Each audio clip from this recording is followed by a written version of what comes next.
Hello दोस्तों, आपका अपने यूट्यूब चैनल एएस उपदेश गुरु में स्वागत है।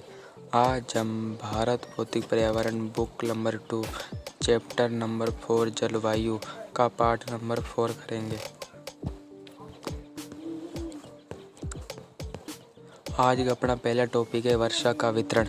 भारत में औसत वार्षिक वर्षा लगभग 125 सेंटीमीटर है, लेकिन इसमें क्षेत्रीय भिन्नता पाई जाती है। अधिक वर्षा वाले क्षेत्र। अधिक वर्षा पश्चिमी तट, पश्चिमी घाट, उत्तर पूर्व के उप हिमालय और क्षेत्र तथा मेघालय की पहाड़ियों पर होती है।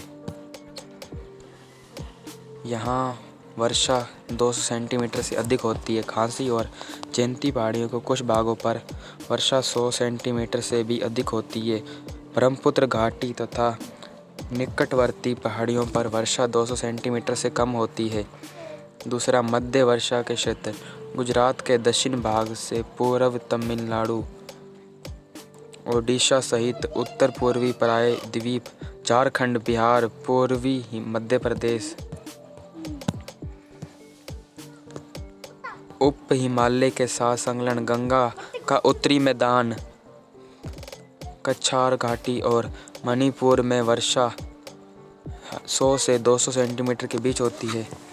न्यून वर्षा वाले क्षेत्र।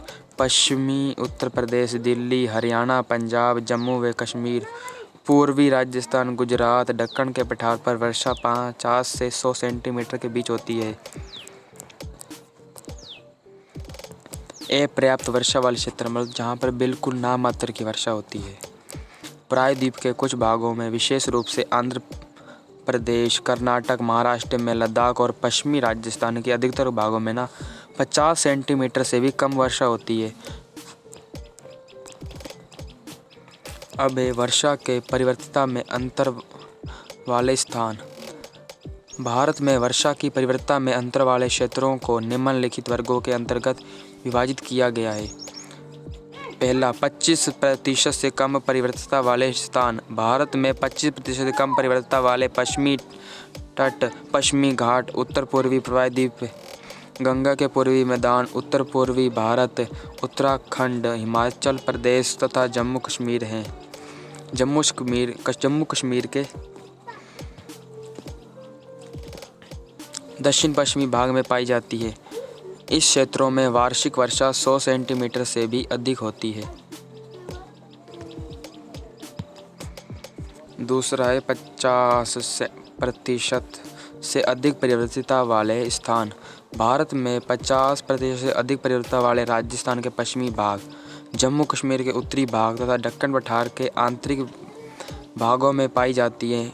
इन में वार्षिक वर्षा 50 सेंटीमीटर से कम होती है। तीसरा है 25% से 50% परिवर्तिता वाले क्षेत्र। भारत के शेष भागों में परिवर्तिता 25 से 50% तक पाई जाती है। इन क्षेत्रों में वार्षिक वर्षा 50 से 100 सेंटीमीटर तक होती है। अब हम पढ़ते हैं भारत की जलवायु। कोपेन के अनुसार भारत की जलवायु इसने 5 भागों में बांटा है। उष्णकटिबंधीय जलवायु, ऐसी जलवायु जिसमें वर्षा जो औसत तापमान है वह 18 डिग्री सेल्सियस से अधिक रहता है। वर्ष भर जो औसत तापमान वह 18 डिग्री से अधिक सेल्सियस से अधिक रहता है। उष्णकटिबंधीय जलवायु आती है। दूसरा है शुष्क जलवायु, जिन भागों में तापमान की तुलना में वर्षा कम होती है तथा जलवायु की शुष्क दशाएं पाई जाती है, शुष्क जलवायु के अंतर्गत शामिल किए गए हैं। शुष्कता कम होने पर यह अर्ध मरुस्थल कहलाता है तथा किसी क्षेत्र में शुष्कता अधिक है तो वह भाग मरुस्थल के नाम से जाना जाता है। तीसरा है गर्म जलवायु, जिन क्षेत्रों में सबसे ठंडे महीने का जो औसत तापमान है 18 डिग्री सेल्सियस से -3 डिग्री सेल्सियस के मध्य रहता है, वहाँ पर गर्म जलवायु पाई जाती है। चौथा है हिम जलवायु, जिन क्षेत्रों में सबसे गर्म महीने का जो औसत तापमान है वह 10 डिग्री सेल्सियस से अधिक और सबसे ठंडे महीने का जो तापमान है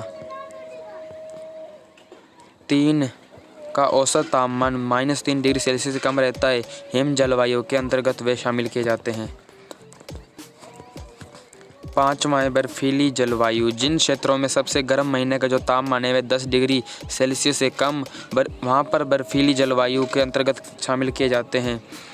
अब है वर्णों का संकेतों का प्रयोग। वर्ण संकेतों का प्रयोग।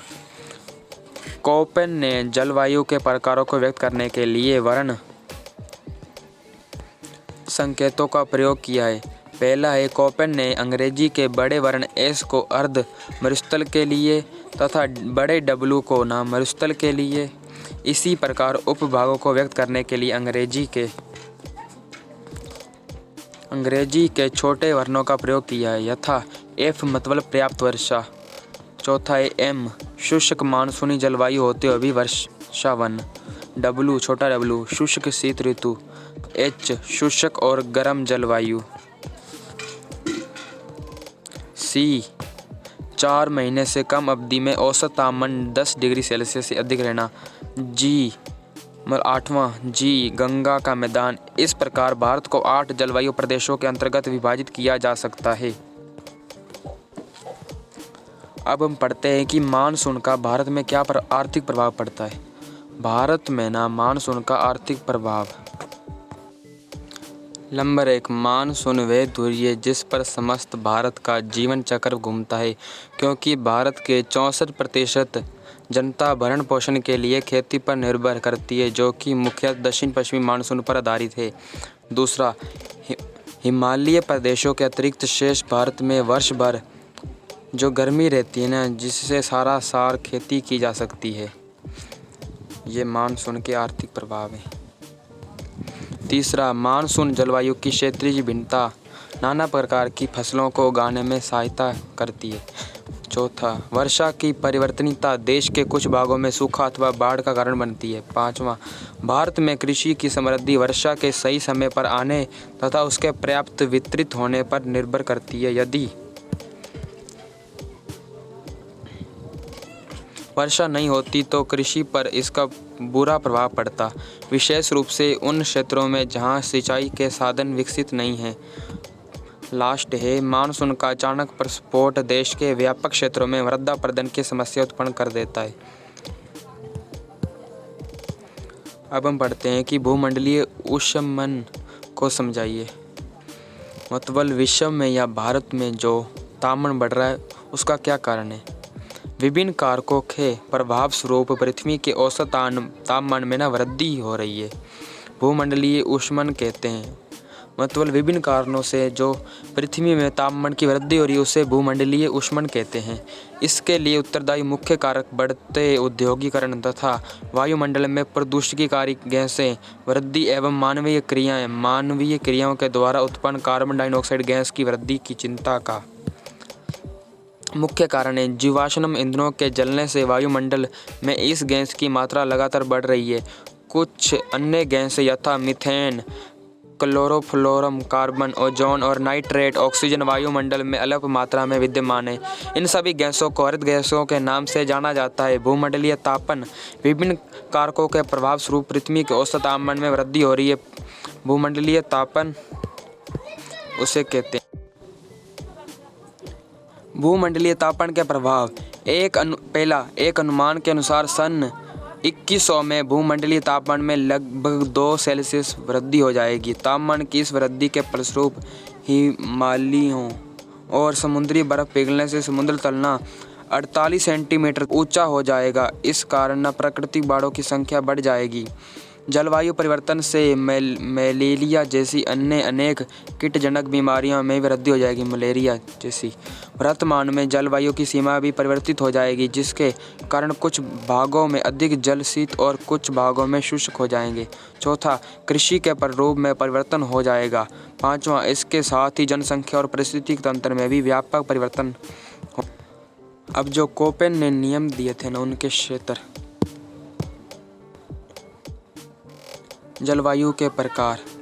AMW लघु शुष्क ऋतु वाली मानसूनी प्रकार की। ये गोवा के दक्षिण में भारत का पश्चिमी तट में ये पाई जाती है। AS शुष्क ग्रीष्म ऋतु वाली मानसूनी प्रकार की जलवायु तमिलनाडु का कोरोमंडल तट। AW उष्णकटिबंधीय सवाना प्रकार की जलवायु। कर्क रेखा के दक्षिण में प्रायद्वीपीय पठार का अधिकतर भाग। BSHW अर्ध शुष्क स्टेपी जलवायु उत्तर पश्चिमी गुजरात, पश्चिमी राजस्थान और पंजाब के कुछ भागों में। BWHW गर्म मरुस्थल राजस्थान का पश्चिमी भाग। CWG शुष्क ऋतु वाला मानसून प्रकार। गंगा का मैदान पूर्वी राजस्थान, उत्तरी मध्य प्रदेश तथा उत्तरी पूर्वी भारत का अधिकतर भाग। DFC लघु ग्रीष्म तथा ठंडी आंध्र शीत ऋतु वाला अरुणाचल प्रदेश। ध्रुवीय प्रकार की जलवायु जम्मू और कश्मीर, हिमाचल प्रदेश, उत्तराखंड में ये पाई जाती है।